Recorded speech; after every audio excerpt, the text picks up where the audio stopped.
Or streaming. Hello, my pride and joy. I am so glad that you're here again. And I would like to introduce Peace Purpose Patrice.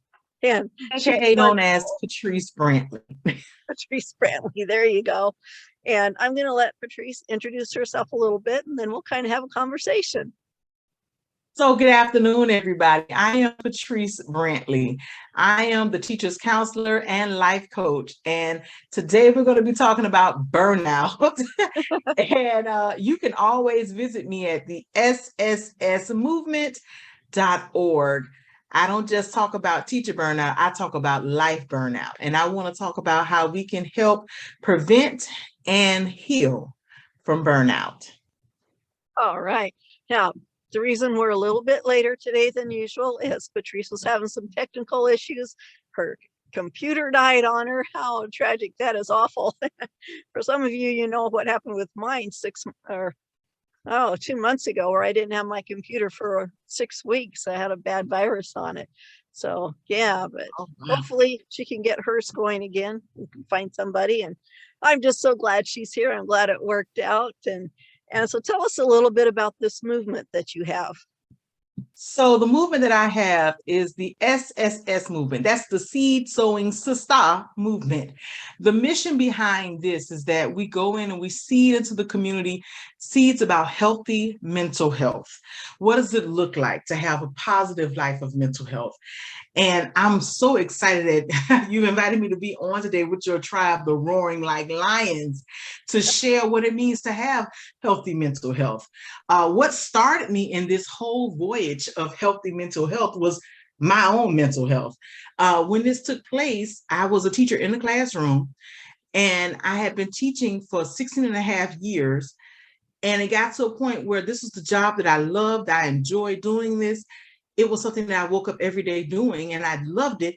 But it got to the point where days that I was just burned out. My burnout went from literally ballooning and gaining almost over 100 pounds to not sleeping, overeating, even at some points where I was kind of sipping a little bit too, and just not living the best life that I knew I was created to live. And honestly, not being able to be the woman I knew I had been created to be. So that's the mission. I want every male, every female in this world, teacher or not, to be able to live a mentally healthy life, to know what it's like to be able to get up in the morning and have joy for that job, or to go and say, you know what, maybe it's time for me to leave this job. I want to be that person that walks with you in the emotional connect of what it feels like when you say, yeah, no, I'm good. Enough is enough. I can move on now and know that you've done all you can do and still be your best you. Wow, that's pretty powerful. And that's a tough thing, to leave the job that's been providing for you all this time. Even if you're not happy in it, it's still paying the bills. It's, putting groceries on the table and a little bit of entertainment, maybe. But in my mind, yes. Yeah. If you're not happy in it, though, you're just existing. You're not even living day to day. And gosh, I want to hear more about this.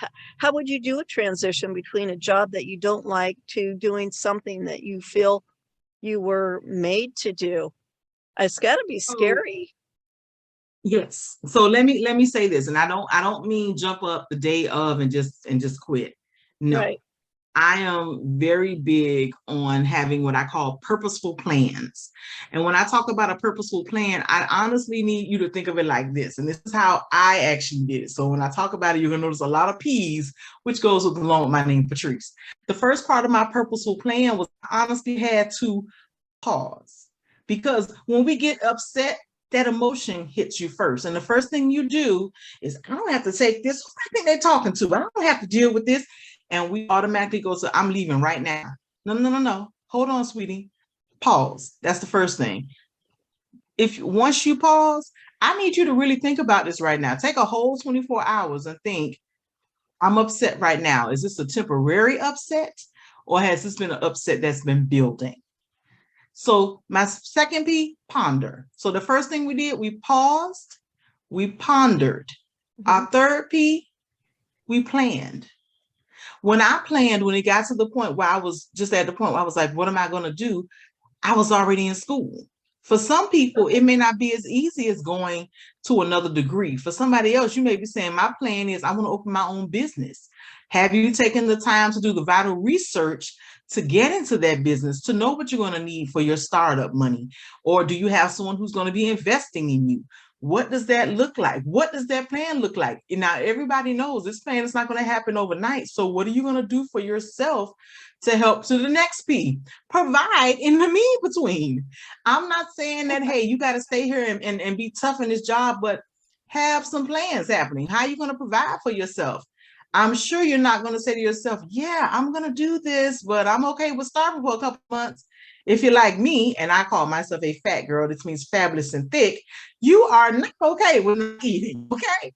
And the last thing in your plan, once you figured out, hey, I had to pause, I had to ponder, I had to plan, I had to figure out how I was going to get provision or how it's going to be provided for me.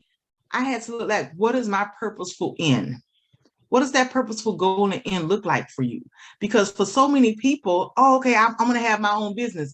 Well, you got to make sure you can take care of you and the business. And let's really be honest, for those who are business owners, the goal is to take care of business first, most times, and then you. So being able to be honest with yourself and say, this is what I want to do.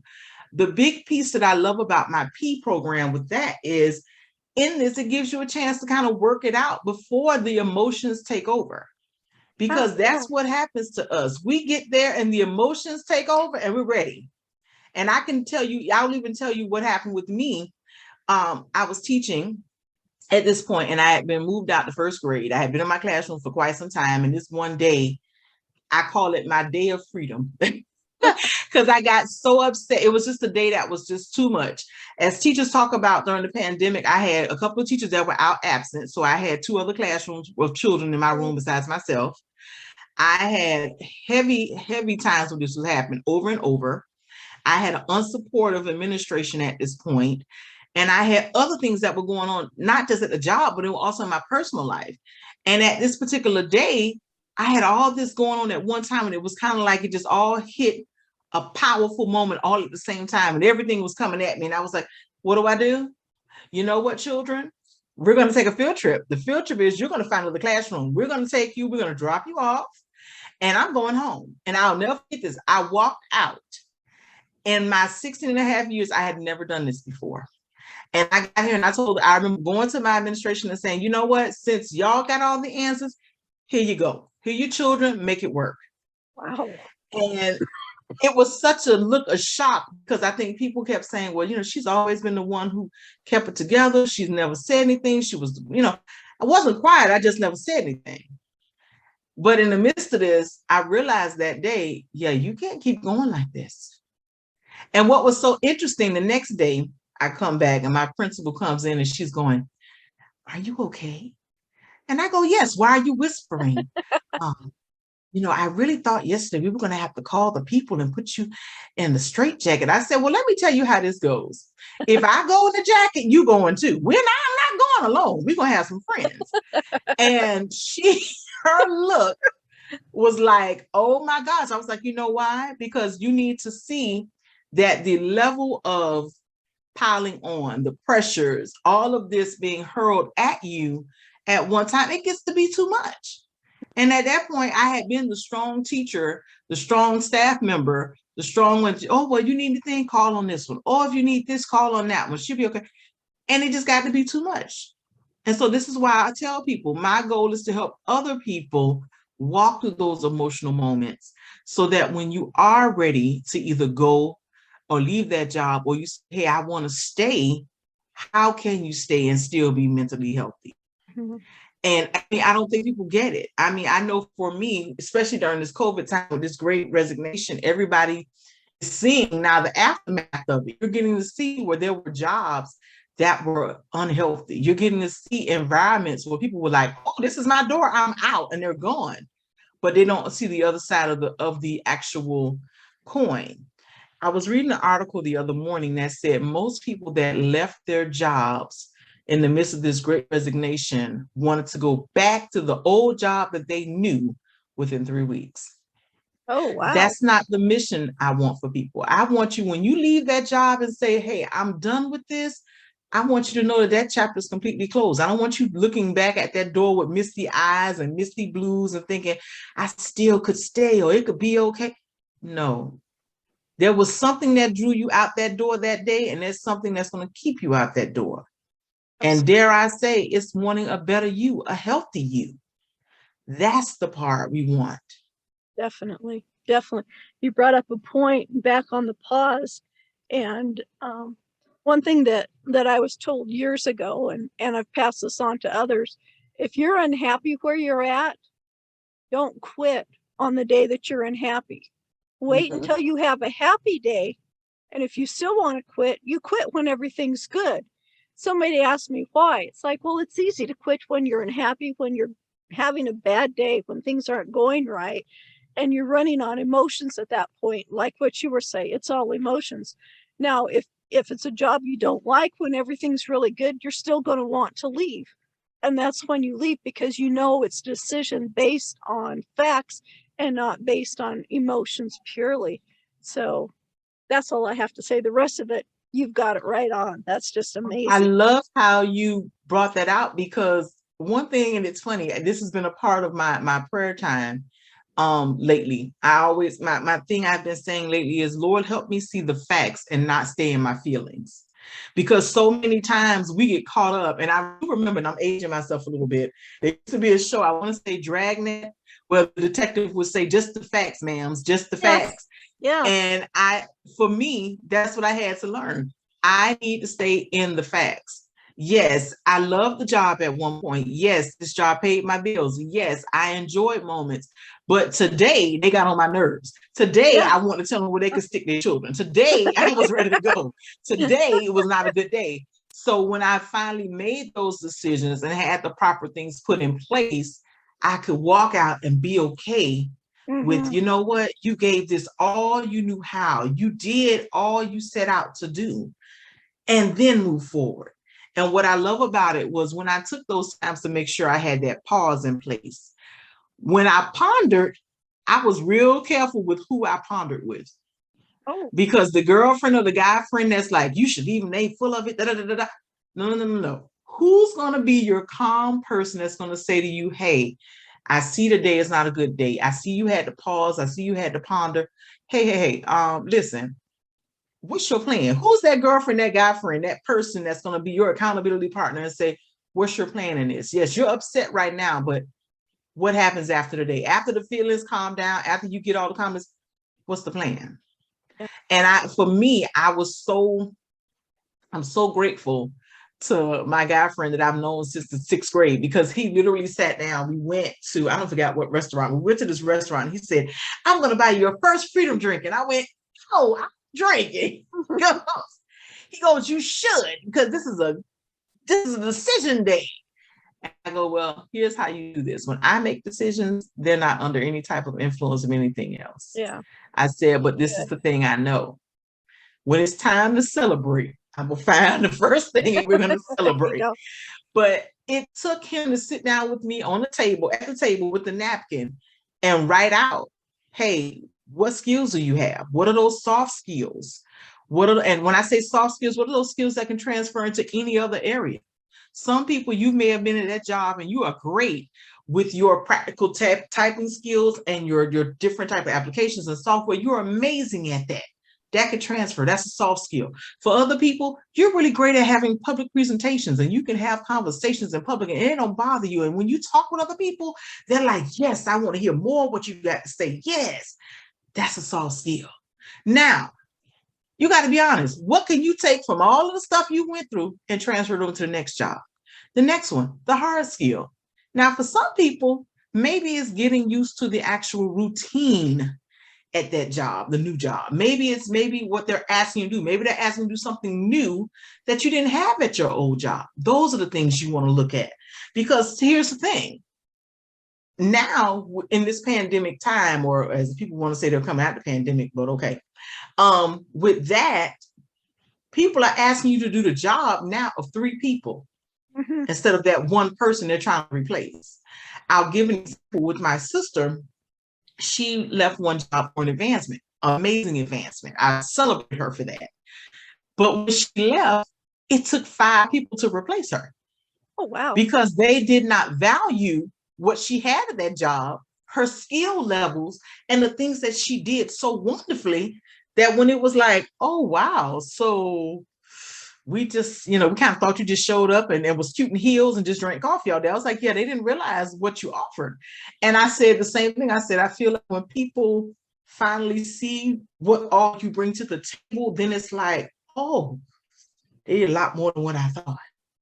And I think that's the big thing with this big resignation now. People are starting to see that I didn't have to be the one that was tooting my own horn or telling everybody, oh, I did this, I did that.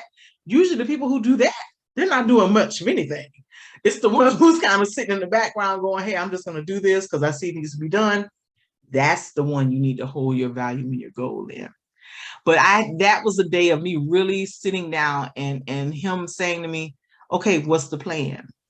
And me being honest, at first, I had no clue because I'm like, well, I'm in school now and I'm not close to a degree, but I'm getting there.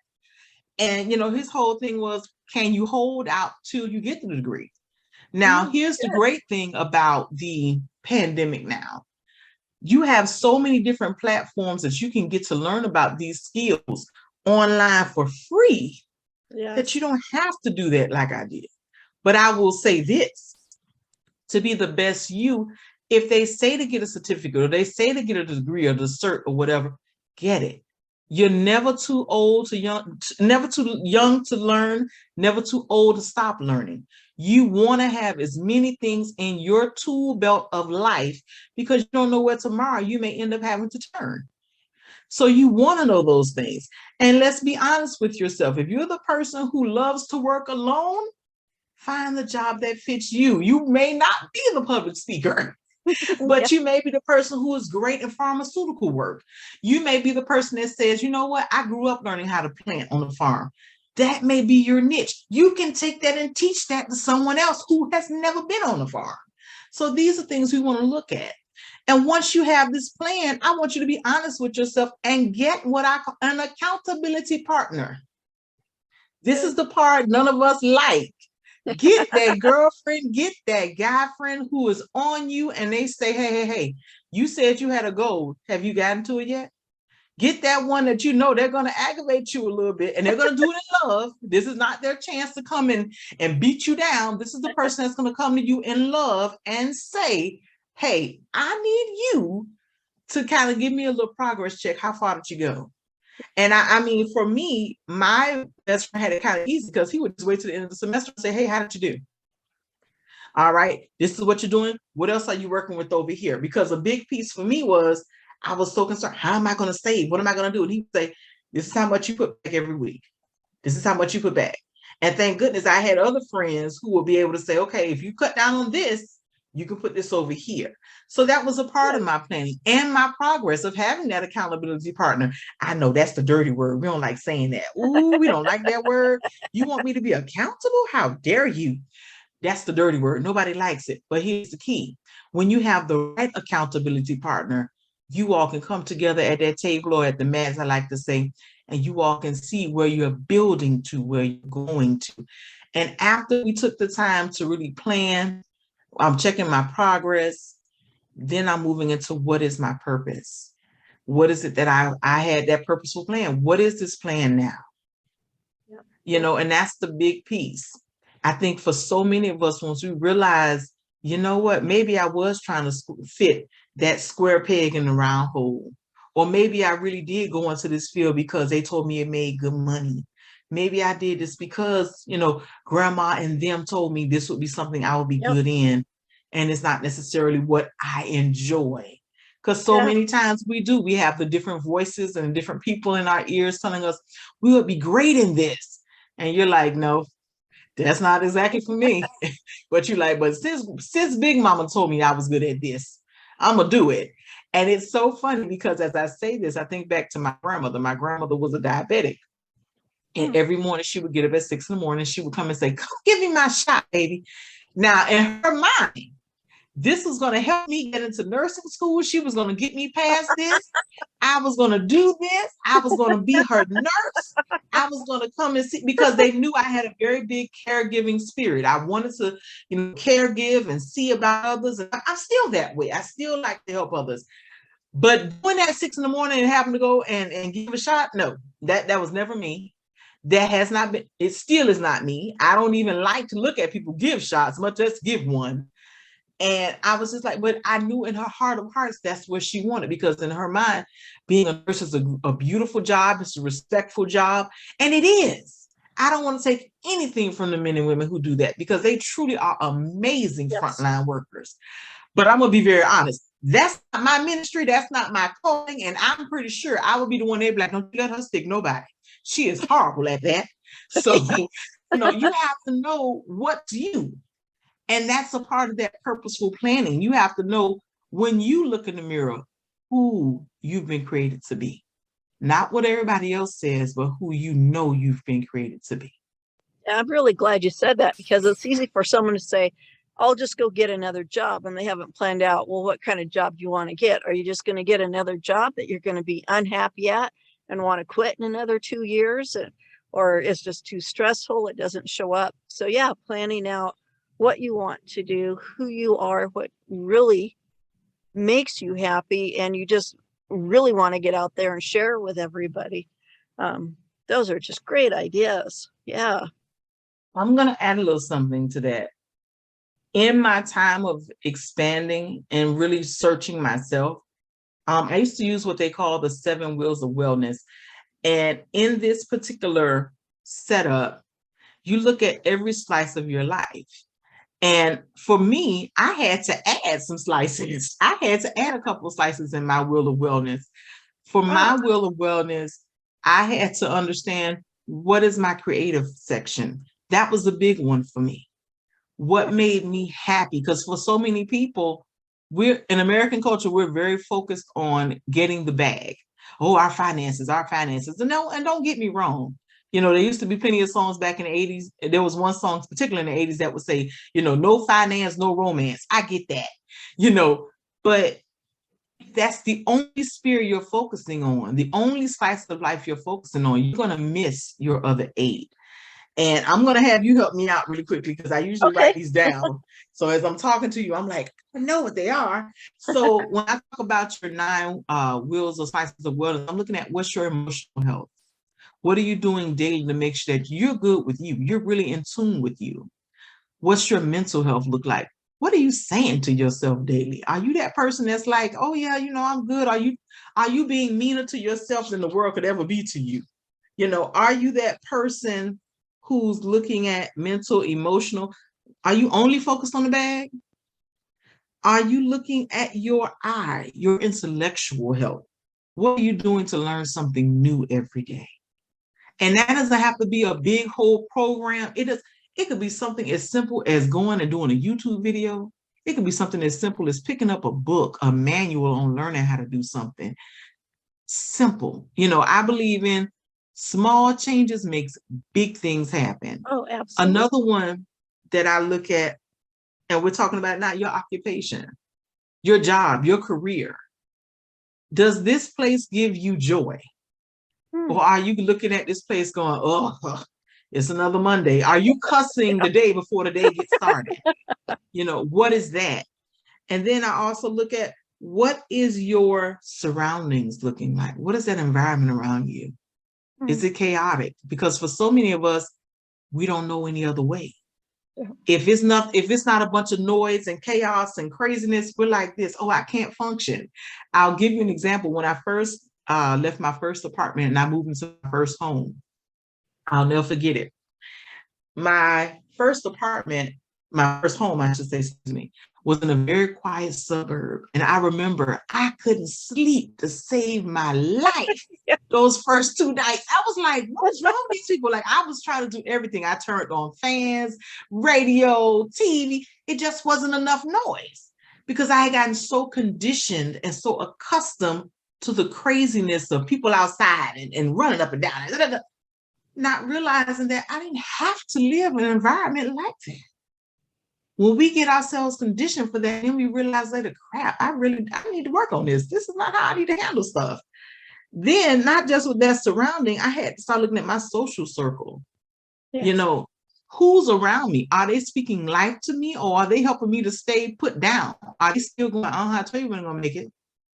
Who's in that social circle? I always tell people there are two things I look at. And this has changed a lot over the years. I would always say, who is that person that when you see their name come across your phone, you want to dance, you know they're going to give you something great, you just feel light as air, like you can fly, like that's your person. And then who's that person when you see their name come across the phone, you're already like, oh God, here comes drama. Let me see, they're going to either ask me for money, or they're going to have another story about how this person did them so bad, how they had to cuss somebody out, how all this happened. Who's that person in your life? And you need to be honest with yourself. I'm going to give your listeners a little bit of homework, especially since we all have emojis now and they work properly. Yep. So now I want you to go today, and I'm going to have you pull 3 emojis. One smiling face, one face with a little line through the middle, the little face, and then your sad face. Be honest with yourself. Who's those people when you look in your phone, you should be able to put a face to each person. And if you're like me and your phone is full of business contact people, put a little $ next to those, because they're connecting you to something else. But you want to have something where you can look at your phone, and when that phone rings, there's joy on the other side of that phone. Even if it's just for a moment, you know, hey, they're going to give me something good. You want that. You got to have that piece. Let me go a little further. Wow, I done got so into that one myself. Another part of that, for those who are dealing with this part of it, your spiritual life. What does your spiritual life look like?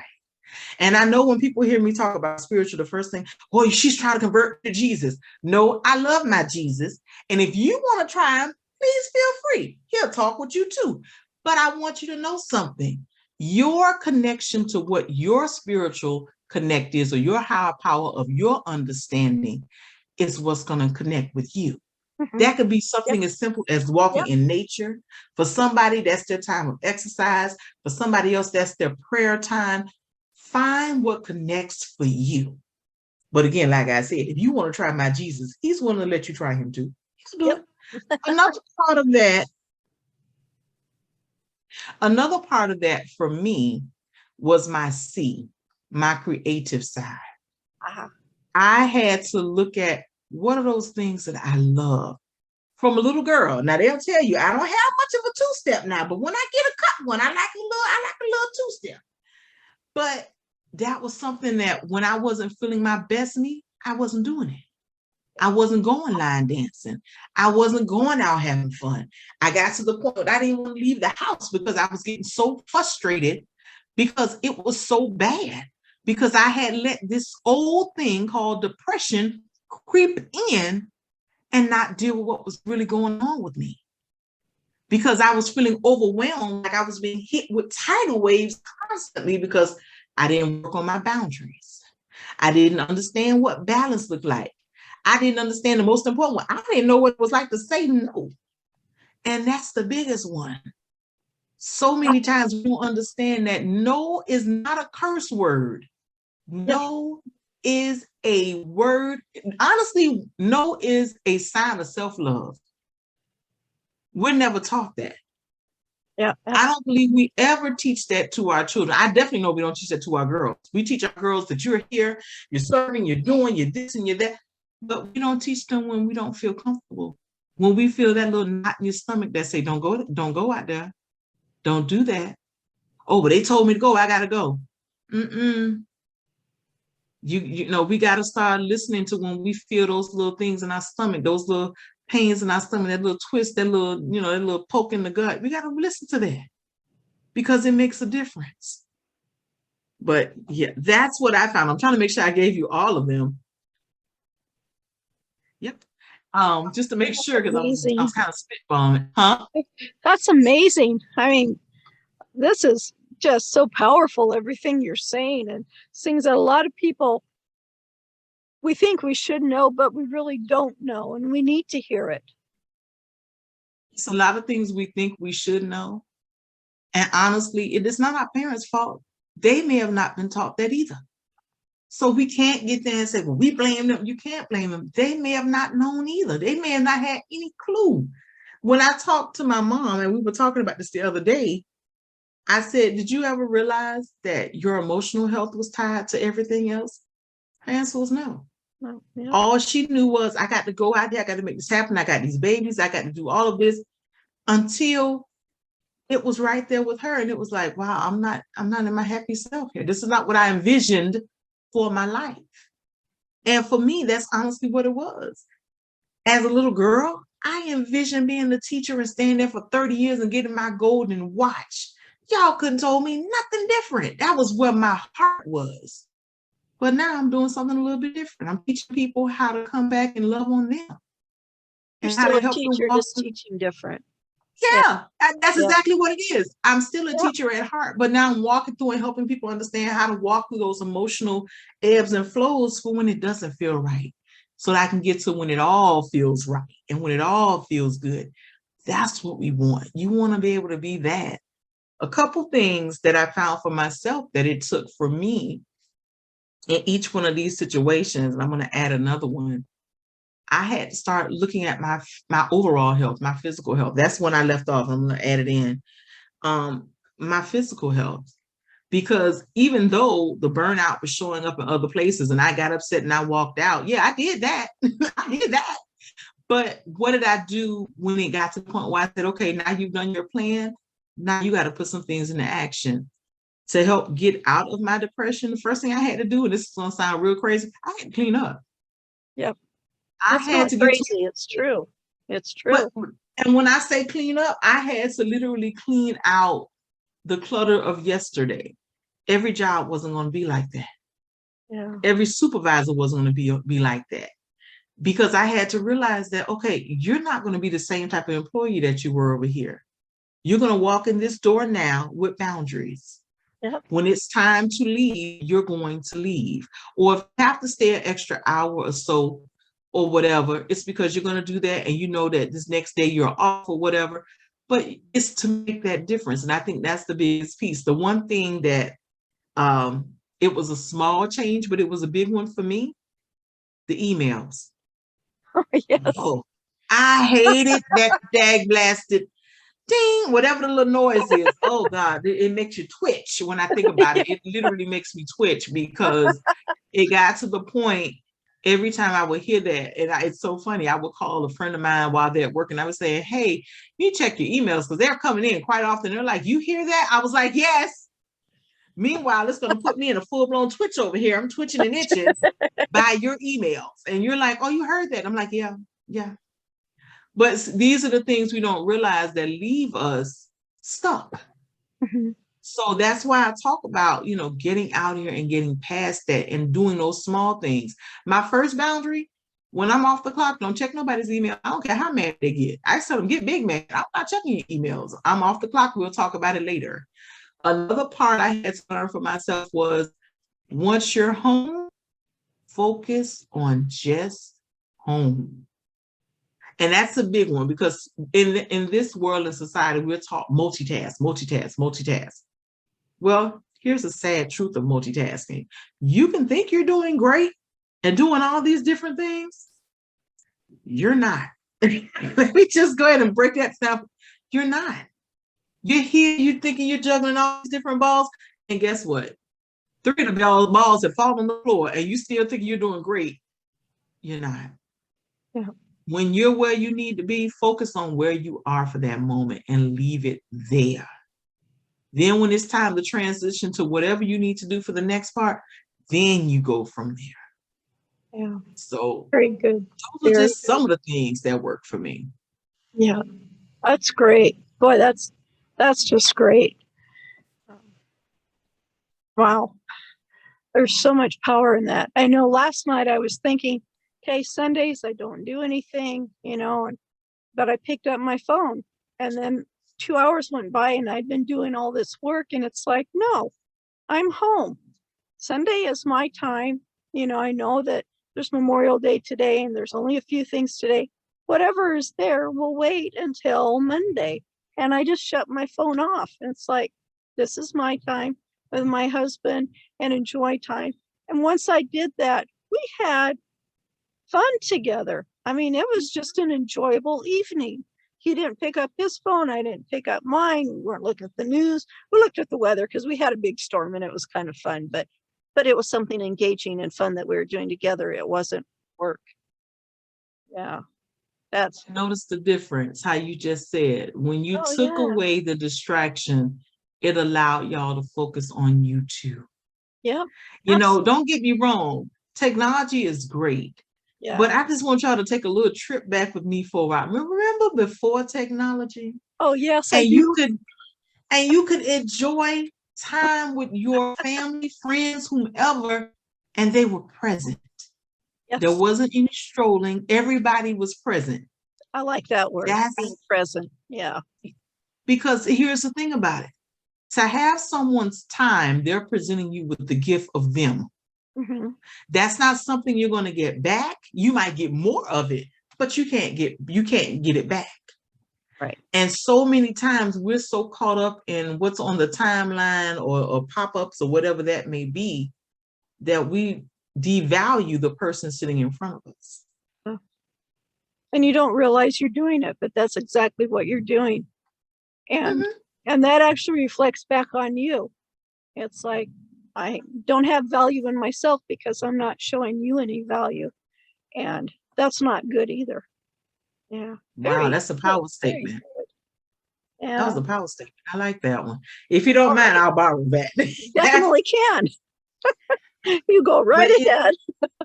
it's just such a beautiful thing when you get to a space when you realize I'm important and I want to be the best me I was created to be, Yeah.